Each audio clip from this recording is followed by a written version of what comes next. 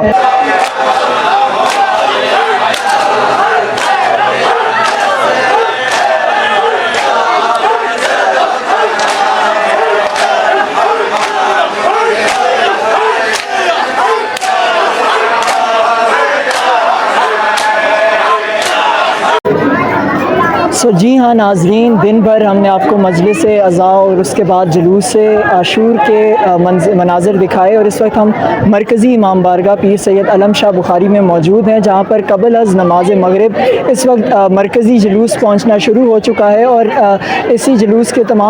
پہنچنے کے بعد یہاں پر نماز مغربین ادا کی جائے گی، اور اس کے بعد مجلس شام غریباں برپا کی جائے گی، اور یہ روز عاشور اپنے اختتام کو پہنچے گا۔ کچھ دیر بعد تم گھروں میں جا کے آرام کرو گے۔ علی کی بیٹیاں ویران جنگلوں میں بیٹھی ہیں، سامنے کہیں اکبر کا لاشا، کہیں قاسم کا لاشا، کہیں اما محمد کا لاشا، کہیں عباس کے کٹے بالوں۔ میں کہتا رہتا ہوں کہ آج کے دن حسین کا محرم ختم ہوا، زینب کا محرم شروع۔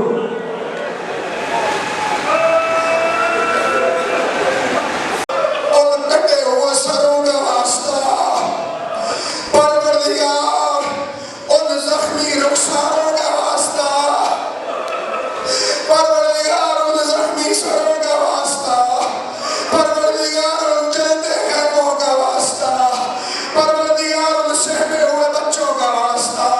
پروردگار، ان پیاسی سیدادیوں کا واسطہ، ہم غریبوں کی، ہم فقیروں کی، ہم مسکینوں کی اس عزاداری کو قبول فرما۔ پروردگار اس عزاداری کو امام زمان کے حضور پیش کرتے قبول و منظور فرما۔ یہ وہ تحریک ہے کہ جو مظلومیت کا نشان بن کر ظلم کے خلاف، باطل کے خلاف، جبر کے خلاف کھڑی ہوتی ہے، اور امام حسین علیہ السلام استعارہ ہیں حریت کا اور آزادی انسانیت کا۔ جہاں جہاں دنیا میں یہ انسان چاہے جس بھی مکتب فکر سے تعلق رکھتے ہوں، کسی دین سے، کسی بھی مذہب سے تعلق رکھتے ہوں، کسی خطے سے تعلق رکھتے ہوں، لیکن اگر وہ آزادی چاہتے ہیں، اگر وہ ظلم کے خلاف کھڑا ہونا چاہتے ہیں، تو وہ اپنا قائد، اپنا رہنما امام حسین علیہ السلام کو مانتے ہیں، اور کربلا سے آزادی انسانیت اور شرافت انسانی کا درس لیتے ہیں۔ یہی وجہ ہے کہ حسین کسی ایک مسلک کے، کسی ایک مذہب کے، کسی ایک خطے کے نہیں ہیں، بلکہ کسی نے کیا خوب کہا کہ انسان کو بیدار تو ہو لینے دو، ہر قوم پکارے گی ہمارے ہیں حسین۔